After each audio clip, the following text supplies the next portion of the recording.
পৰৱৰ্তী খবৰলৈ দেশৰ ভিন্ন প্ৰান্তত বৰ্তমান ৰুষ্ট হৈ পৰিছে প্ৰকৃতি মুম্বাইত ধূলি ধুমুহাৰ তাণ্ডৱ ধুমুহাত ভাঙি পৰিল 100 ফুট ওখৰ হৰ্ডিং দুৰ্ঘটনাত এই পৰ্যন্ত মৃত্যু হৈছে প্ৰায় 14 জনকৈ লোকৰ আনহাতে 43 জনকৈ লোক গুৰুতৰভাৱে আঘাতপ্ৰাপ্ত হৈছে এই দুৰ্ঘটনাত এই বিষয়ৰ সন্দৰ্ভত জনাই যাম সবিশেষ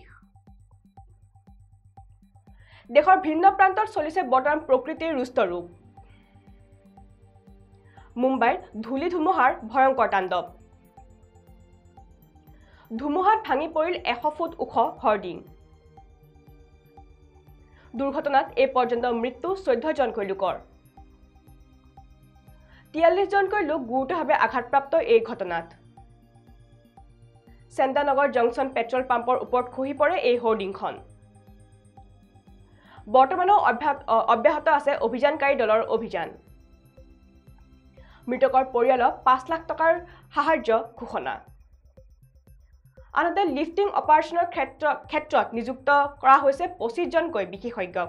আৰু আমি যেহেতু জনাইছো দেশৰ ভিন্ন প্ৰান্তত বৰ্তমান প্ৰকৃতিৰ ৰুষ্ট ৰূপ ধাৰণ কৰা দেখিবলৈ পোৱা গৈছে অকল ভাৰতেই নহয় বিশ্বৰ বিভিন্ন প্ৰান্তত ইতিমধ্যে প্ৰকৃতিয়ে সংহাৰী ৰূপ ধাৰণ কৰা দেখিবলৈ পোৱা গৈছে ব্ৰাজিলত বৰ্তমান সময়তো বানৰ তাণ্ডৱ অব্যাহত থকা দেখিবলৈ পোৱা গৈছে আৰু তাৰ সমান্তৰালকৈ ইণ্ডোনেছিয়াতো বৰ্তমান বানে সংহাৰী ৰূপ ধাৰণ কৰা দেখিবলৈ পোৱা গৈছে আৰু শেহতীয়াকৈ এতিয়া দেশৰ মুম্বাইতো মায়ানগৰী মুম্বাইতো এতিয়া প্ৰকৃতিয়ে ৰুষ্ট ৰূপ ধাৰণ কৰা দেখিবলৈ পোৱা গৈছে আৰু ইতিমধ্যে সোমবাৰে অহা মুম্বাইত যি ধূলি ধুমুহাৰ সৃষ্টি হৈছিল সেই ধূলি ধুমুহাৰ তাণ্ডৱত প্ৰায় বিনষ্ট হৈ পৰিছিল সমগ্ৰ মুম্বাই চহৰ কিছু সময়ৰ বাবে মুম্বাই চহৰ স্তব্ধ হৈ পৰা দেখিবলৈ পোৱা গৈছিল আৰু এই ধূলি ধুমুহাৰ সংহাৰী তাণ্ডৱত ইতিমধ্যে এখন 100 ফুট ওখৰ হোৰ্ডিং ভাঙি পৰা দেখিবলৈ পোৱা গৈছিল আৰু এই ধুমুহাত ভাঙি পৰিছিল 100 ফুট ওখৰ এখন হোৰ্ডিং আৰু সেই হোৰ্ডিং ভাঙি পৰাৰ লগে লগে এই দুৰ্ঘটনাত প্ৰায় কেইবাজনো লোকে মৃত্যু খাবতিব লগা হৈছিল অৰ্থাৎ এখন ডাঙৰ এখন 100 ফুট ওখৰ লোহাৰ হোৰ্ডিং ৰাজপথত ভাঙি পৰিছিল মুম্বাইত যেহেতু ধূলি ধুমুহাৰ তাণ্ডৱ বৰ্তমান সময়তো অব্যাহত থকা দেখিবলৈ পোৱা গৈছিল আৰু সোমবাৰে বিয়লিৰ ভাগত আহিছিল এই ধূলি ধুমুহা আৰু এই ধূলি ধুমুহাৰ তাণ্ডৱতে কিছু সময়ৰ বাবে স্তব্ধ হৈ পৰিছিল মায়ানগৰী মুম্বাই আৰু এই মুম্বাই চহৰত যি ধূলি ধুমুহাৰ তাণ্ডৱ সৃষ্টি হৈছিল সেই ধূলি ধুমুহাতে 100 ফুট ওখৰ এখন হোৰ্ডিং ভাঙি পৰা দেখিবলৈ পোৱা গৈছিল আৰু সেই হোৰ্ডিংখন ভাঙি পৰাৰ লগে লগে প্ৰায়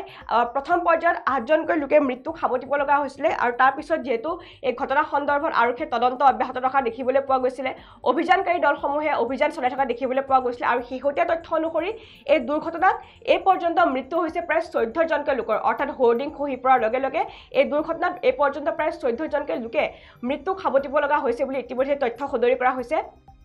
আৰু ইয়াৰ উপৰিও 43 জনকৈ লোকে গুৰুতৰভাৱে আঘাতপ্ৰাপ্ত হৈছে অৰ্থাৎ কেইবাজনো লোক সেই ঠাইডোখৰত উপস্থিত আছিল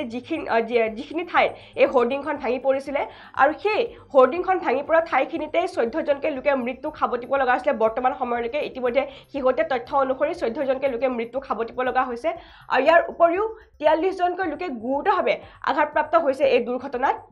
আৰু শেহতীয়া তথ্য অনুসৰি চেন্দানগৰ জংচন পেট্ৰল পাম্পৰ ওপৰত ভাঙি পৰিছিল এই হোৰ্ডিংখন অৰ্থাৎ মুম্বাই চহৰৰ চেন্দানগৰ জংচন পেট্ৰল পাম্পৰ ওপৰত এই হোৰ্ডিংখন ভাঙি পৰা দেখিবলৈ পোৱা গৈছিল আৰু এই বৰ্তমান সময়তো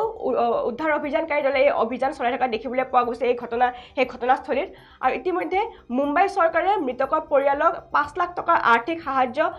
দিব বুলি ইতিমধ্যে ঘোষণা কৰা দেখিবলৈ পোৱা গৈছে অৰ্থাৎ যেহেতু এই দুৰ্ঘটনাত 14 জনকৈ লোকে তেওঁলোকৰ প্ৰাণ হেৰুওৱা দেখিবলৈ পোৱা গৈছে আৰু ইয়াৰ উপৰিও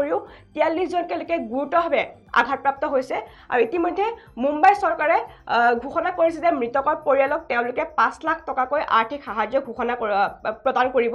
আৰু লিফটিং অপাৰেশ্যনৰ ক্ষেত্ৰত নিযুক্ত কৰা হৈছে বৰ্তমান সময়ত 25 জনকৈ বিশেষজ্ঞক অৰ্থাৎ যেহেতু বৰ্তমান সময়তো অব্যাহত আছে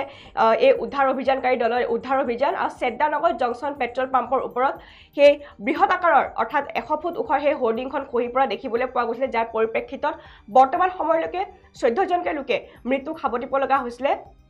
আৰু ইয়াৰ উপৰিও 43 জনকৈ লোকে গুৰুতৰভাৱে আঘাতপ্ৰাপ্ত হৈছিল আৰু লিফটিং অপাৰেশ্যনৰ বাবে বৰ্তমান সময়ত নিযুক্ত কৰা হৈছে প্ৰায় 25 জনকৈ বিশেষজ্ঞক